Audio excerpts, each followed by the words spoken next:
নমস্কার বন্ধুরা, আবারও আপনাদেরকে সবাইকে স্বাগত জানাই আমার চ্যানেলে। তো আজকের ভিডিওতে আমরা জানবো কিভাবে আধুনিক এবং বিজ্ঞানসম্মত পদ্ধতিতে জামরুল চাষ করে কম খরচে অধিক ফলন ও বেশি ফলন পাওয়া যায়, সেটা নিয়ে আমরা আলোচনা করব। তো বন্ধুরা, ভিডিওটা শুরু করার আগে আপনাদের কাছে আরও একবার রিকোয়েস্ট করছি, যেহেতু আমার চ্যানেলটা নতুন, তো আপনারা সাবস্ক্রাইব করে আমার পাশে থাকুন, যাতে আমি একটু মোটিভেটেড হই এবং আরও নতুন নতুন ভিডিও আপনাদেরকে উপহার দিতে পারি। তো বন্ধুরা, চলুন বেশি কথা বাড়াবো না, আমাদের আজকের বিষয় নিয়ে আলোচনা করি। তো আমরা আলোচনা করব জামরুল চাষের জমি নির্বাচন, উন্নত জাত, চারা রোপণ, সার ব্যবস্থাপনা, সেচ, পোকা নিয়ন্ত্রণ ইত্যাদি ইত্যাদি বিষয় নিয়েও বাজারজাত সম্পর্ক নিয়ে আলোচনা করব।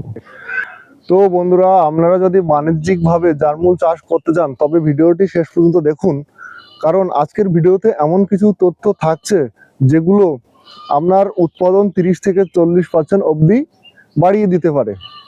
তো বন্ধুরা, এরপর আসি, আপনারা জামরুল কেন চাষ করবেন। কারণ বর্তমানে জামরুলের বাজার চাহিদা দ্রুত বৃদ্ধি পাচ্ছে এবং গরমের সময় এটি একটি অত্যন্ত জনপ্রিয় ফল। তাছাড়া জামরুলে প্রচুর পরিমাণে জল থাকায় অনেক স্বাস্থ্য সচেতন মানুষ এটা কিন্তু বেশি খায় এবং বাজারে এর যথেষ্ট চাহিদা আছে। আর দ্বিতীয়ত, এর একবার বাগান করলে আপনি কিন্তু 20 থেকে 30 বছর পর্যন্ত অনায়াসে কিন্তু এটা কিন্তু আপনি হারভেস্টিং করতে পারেন এবং ফলন পাবেন, ঠিক আছে। আর তাছাড়া আসি, এর রক্ষণাবেক্ষণ খরচাও কিন্তু খুবই কম। তো বন্ধু, এই ছিল আমরা কেন জামরুল চাষ করব। তো এবার দ্বিতীয়ত আসি, জামরুলের আমাদের মার্কেটে অনেক ধরনের ভ্যারাইটি আছে, অনেক উন্নত চারা আছে। তো সেগুলো নিয়ে একটু বলি যে আমরা কি ধরনের উন্নত জাত এবং চারা নির্বাচন করলে ফলনটা অধিক পাবো, সেগুলো নিয়ে একটু আমি আপনাদেরকে ছোট্ট একটা ধারণা দেই। তো বন্ধুরা, উন্নত জাত নির্বাচন, তো আমাদের চাষ করতে গেলে জাত নির্বাচনটা খুবই কিন্তু প্রয়োজন, কারণ আমরা আগামী দিনে কেমন ফলন পাবো সেটা আমরা এখন কি জাত নির্বাচন করব সেটার উপরে নির্ভর করবে। তো আমি কয়েকটা জাতের কথা বলছি, অন্যতম জাত, এদের মার্কেটে সবারই মোটামুটি কম বেশি রেজাল্ট ভালো আছে। তো বন্ধুরা, আমরা কয়েকটা জাত নিয়ে বা আলোচনা করি। তো আমরা প্রথমে আসছি থাই পিং জামরুল। এটা কিন্তু থাইল্যান্ডের জামরুল, এর রেজাল্টও কিন্তু খুবই ভালো। দ্বিতীয়ত আসি থাই গ্রিন জামরুল, এটাও কিন্তু খুবই ভালো। এর রংটা কিছুটা গ্রিন টাইপের, মানে নীল সাদা গ্রিন টাইপের। এটা কিন্তু এর মুখটা হালকা, মানে জামরুলের মুখটা হালকা করে একটু একটু লাল মতন হয়। তো আমি আপনাদেরকে ভিডিওতে দেখানোর চেষ্টা করব যে কেমন এটা দেখতে হয়। আর তাছাড়া আসি, যেটা হলো আপনার 12 মাসি জামরুল আছে, কিংবা মালয়েশিয়ান রেড ভ্যারাইটি ইত্যাদি ইত্যাদি অনেক ভ্যারাইটি আছে। আপনারা একটু খোঁজখবর নেবেন। আমি কয়েকটা জাত বললাম, এগুলো কিন্তু রেজাল্ট যথেষ্ট ভালো। তো এদের মধ্যে অন্যতম হলো থাই পিং জামরুল, কারণ এর সাইজটা অনেকটা ভালো হয় এবং দেখতেও পিঙ্ক কালারের হওয়ায় এটা কিন্তু যারা চাষি তাদের কিন্তু এটা মোটামুটি সমস্ত একটা পছন্দের ভ্যারাইটি। তো এই ছিল বন্ধুরা জাত নির্বাচন নিয়ে। তো এবার আসি আমাদের জমি নির্বাচন, যে কেমন জমি আমরা নির্বাচন করব। তো জামরুল চাষের জন্য জমি নির্বাচনটাও কিন্তু খুবই একটা গুরুত্বপূর্ণ বিষয়। তো আমরা কেমন জমি নির্বাচন করব, আমাদেরকে উঁচু দোআঁশ জমি নির্বাচন করতে হবে, কারণ সেখানে যেন বৃষ্টির সময় জল না আটকায়, কারণ বৃষ্টির জল কিন্তু জামরুল গাছ এটা কিন্তু সহ্য করতে পারে না। আর মাটি আমরা দেখবো যে দোআঁশ মাটি, এবং দোআঁশ মাটি বা বেলে দোআঁশ, এটা কিন্তু সব থেকে উপযুক্ত। আর মোটামুটি মাটির পিএইচ থাকতে হবে 5.5 থেকে 7.5 এর মধ্যে। তো এই ছিল বন্ধুরা মোটামুটি আপনার জমি নির্বাচন নিয়ে। তো এরপরে আমরা জামরুলটা কিভাবে রোপণ করব সেটা নিয়ে আলোচনা করব। তো বন্ধুরা, জাত তো নির্বাচন করে নিলাম, কিন্তু আমরা চারাটা কিভাবে বসাবো জমিতে সেটা নিয়ে একটু ছোট্ট করে একটা আলোচনা করে দেই। আসি যে জমিতে আমরা চারাটা ঠিক কিভাবে বসাবো, অ্যাকচুয়ালি নিয়ম কেমন আছে, কিভাবে বসালে আমাদের চারা গাছটা ভালো হবে সেটা নিয়ে একটু আলোচনা করি।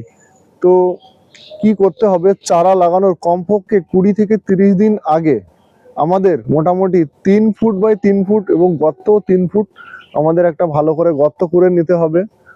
তারপর কি করতে হবে, এই মাটির যে গর্তটা আমরা 20 থেকে 30 দিন আগে খুঁড়বো, তার ভেতরে আমরা 20 থেকে 25 কেজি ভালো গোবর সার, পচা গোবর সার দেবো, 1 কেজি মতন ভার্মিকম্পোস্ট দেবো এবং 200 গ্রাম মতন নিম খোল দেবো, আর 500 গ্রাম মতন ট্রাইকোডার্মা ভিরিডি দেবো।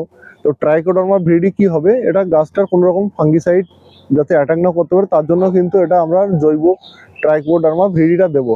তো সব মিশিয়ে গর্তটাকে ভরাট করব। তো এই হলো গর্ত নির্বাচনের পদ্ধতি ছিল, ঠিক আছে। তো এরপর আসি চারা রোপণ। তো গর্ত তৈরির পর আমরা চারাটাকে রোপণ করব। তো চারা রোপণের সবচেয়ে ভালো মাস সেটা হলো আপনার সবথেকে ভালো সময় হলো জুন থেকে আগস্ট এবং ফেব্রুয়ারি থেকে মার্চ। এই সময়টা কিন্তু খুবই একটা ভালো সময় এই জারমুল চারা রোপণের। তো আমরা এরপর আসি গাছ থেকে গাছের দূরত্ব কতটা রাখবো। তো আমরা মোটামুটি বাণিজ্যিক বাগানের ক্ষেত্রে প্রত্যেকটা গাছ থেকে গাছের দূরত্ব রাখবো মিনিমাম 15 ফুট অথবা 18 থেকে 18 ফুট। কারণ এই গাছটা যখন বড় হবে অনেকটা জায়গা নিয়ে নেবে, তো তার জন্য আমাদের প্রথম থেকে জায়গাটা কিন্তু ছেড়ে রাখতে হবে গাছটা বড় হলে তার যে জায়গাটা নেবে তার জন্য। তো বন্ধুরা এই ছিল মোটামুটি আপনার চারা রোপণ। তো 1 একর জমিতে কতটা চারা বসতে পারে? তো বন্ধুরা 1 একর জমিতে মোটামুটি 130 থেকে কিন্তু 160টা চারা বসবে। তো বন্ধুরা আরেকটা জিনিস মাথায় রাখতে হবে, এরপর আসছি আমরা হলো জল সেচ নিয়ে। কারণ এটা গ্রীষ্মের সময় জল সেচ করাটা কিন্তু খুবই একটা জরুরি, কারণ সেই সময়টা বৃষ্টি না হওয়াতে গাছে ঠিকঠাক পর্যাপ্ত জল না পেলে কিন্তু প্রবলেম হতে পারে। তো আমরা যখন গাছগুলো বসাবো তার মধ্যে কিন্তু আমাদের সেচ ব্যবস্থাপনাটা কিন্তু ঠিকঠাক রাখতে হবে, যে কিভাবে আমরা গ্রীষ্মের সময় জল দেব। তো বন্ধুরা চারা বসানোর পরবর্তী পরিচর্যা আমাদের কি কি আছে। মোটামুটি চারাটা যখন 1 থেকে 1.5 বছর বয়স হবে তখন কিন্তু আমাদের কিছু একটু রাসায়নিক সার এখানে প্রয়োগ করতে হবে। তো এখানে রাসায়নিক সার কি পরিমাণ প্রয়োগ করতে হবে সেটা নিয়ে একটু বলি। যে চারার বয়স যখন 1 থেকে 1.5 বছর হবে তখন এটাকে ভালোভাবে গাছের গোড়া থেকে একটু দূরে দূরে মাটিটাকে কুড়ে ভালোভাবে ইউরিয়া মোটামুটি 200 থেকে 250 গ্রাম, এসএসপি অর্থাৎ সিঙ্গেল সুপার ফসফেট 500 গ্রাম, এমওপি অর্থাৎ পটাশ 250 গ্রাম এবং গোবর সার 15 থেকে 20 কেজি দিয়ে ভালোভাবে মিশিয়ে গাছের গোড়া দিয়ে মাটিটাকে ঠিকঠাক করে দেবো যাতে এই সারটা গাছ ঠিকঠাক পায়। এটা ছিল মোটামুটি আপনার 1 থেকে 1.5 বছর গাছের জন্য। এরপর আসছি আমার মোটামুটি যখন গাছটা 4 থেকে 6 বছর বয়স হবে তখন আমরা একবার কিন্তু ঠিক রাসায়নিক সার দেবো। আর তাছাড়া মাঝে মধ্যে আমরা দেখবো গাছের গ্রোথ এবং গাছের চেহারা অনুযায়ী কিন্তু আমরা এটা ডিসিশন নেবো যে কখন কি সার প্রয়োজন আছে কি নেই। তো বন্ধুরা 1 থেকে 1.5 বছরের জন্য তো বললাম। তো এরপর আসি 4 থেকে 6 বছর গাছের জন্য আমরা কি কি ব্যবস্থা নেব। তো 4 থেকে 6 বছর গাছের জন্য আমরা ইউরিয়া নেবো 1.5 কেজি থেকে 2 কেজি, এসএসপি নেবো 2 কেজি এবং এমওপি নেবো 1 কেজি এবং গোবর নেবো 40 থেকে 50 কেজি। এগুলো ভালো করে মিক্স করে গাছের চারি সাইডে ছড়িয়ে দিয়ে মাটি দিয়ে দেবো, ঠিক আছে। তো বন্ধুরা এই ছিল সার ব্যবস্থাপনা। তো এরপরে জামরুল গাছে যখন ফুল আসে কিংবা ফুল বেশি আনার কি কৌশল রয়েছে সেটা নিয়ে একটু আলোচনা করি। জামরুল গাছের একটা মেন সমস্যা হয় সেটা হলো গাছটাতে ফুল আসার পরে না ফুলটা ঝরে ঝরে পড়ে যায়। তো যাতে ফুলগুলো না ঝরে পড়ে তার জন্য কিছু আমি কীটনাশকের কথা আমি বলছি, এগুলো আপনারা ব্যবহার করতে পারেন। এর রেজাল্ট কিন্তু আশা করি ভালো পেতে পারেন। তো প্রথমে আসছি 005234, এটা ডাস্ট ফর্মে থামে, এটা কিন্তু আপনাদেরকে স্প্রে করতে হবে। তাছাড়া বোরন আপনারা পারেন, বোরনও কিন্তু এতে সমস্ত রকম মাইক্রো নিউট্রিয়েন্ট গুলো থাকে, তো সেক্ষেত্রে এটাও কিন্তু একটা ভালো কাজ হয়। এরপর আসি সি উইট, এটাও কিন্তু আপনারা স্প্রে করলে ফুল ধরা কিন্তু এদের কমে যাবে। তো এই ছিল বন্ধুরা মোটামুটি আপনার ফুল যাতে না ধরে তার জন্য কি কি স্প্রে করব। এরপর আসি এর পোকা এবং রোগ ব্যবস্থাপনা নিয়ে। তো এর সবচেয়ে ক্ষতিকারক রোগ হলো ফলটা হওয়ার পরে ফলমাছি, সবচেয়ে ক্ষতিকর পোকা, ঠিক আছে। এটা যদি আমাদেরকে নিয়ন্ত্রণ করতে হয় তাছাড়া আমাদের যেটা ফেরোমন ফাঁদ যেটা রয়েছে ওটা আমরা ইউজ করতে পারি। তাছাড়া এলিকা বলে একটা পেস্টিসাইড রয়েছে, ওটা বায়ার কোম্পানির এলিকা, এটা ইউজ করলে কিন্তু এই আপনার ফলমাছিটা অনেকটা নিয়ন্ত্রণে আনা সম্ভব। তাছাড়া এর যে কম্পোজিশন যেটা রয়েছে সেটা হলো মিথাইল ইউজেনাল ট্রাপ, এটাও কিন্তু ব্যবহার করতে পারেন। আর তাছাড়া দ্বিতীয়ত আক্রান্ত ফল কিন্তু আমাদেরকে ধ্বংস করে দিতে হবে। তাহলে কি হবে, পরবর্তী কোনো ফলে আপনার এই ফলমাছির রোগটা ছড়াবে না। তো এই ছিল হলো ফলমাছির পোকা নিয়ন্ত্রণ। তো এরপর আসি আরেকটা, যেটা জামরুল গাছে খুব একটা গুরুত্বপূর্ণ রোগ দেখা যায়, সেটা হলো মিলিবাগ। দেখবেন পাতার নিচে এবং পাতার গোড়াতে সাদা সাদা সাদা সাদা এক ধরনের পোকা জন্মায়, এটাকে বলা হয় মিলিবাগ। এটা দেখবেন কিছুটা তুলোর মতন আকার ধারণ করে। তো বন্ধুরা, এই ছিল জামরুল গাছের প্রধান রোগ, যেটা মিলিবাগ। তো এর নিয়ন্ত্রণ আমরা কিভাবে করব? এর জন্য আমরা নিম তেল স্প্রে করতে পারি। তাছাড়া যে প্রয়োজনীয় অনুমোদিত কীটনাশক কিন্তু স্প্রে করলে এই রোগটা কিন্তু আপনারা কন্ট্রোল করতে পারবেন। ঠিক আছে। আরেকটা যেটা রয়েছে অ্যানথ্রাকোস রোগ। লক্ষণ হলো ফল ও পাতায় আপনার কালো দাগ।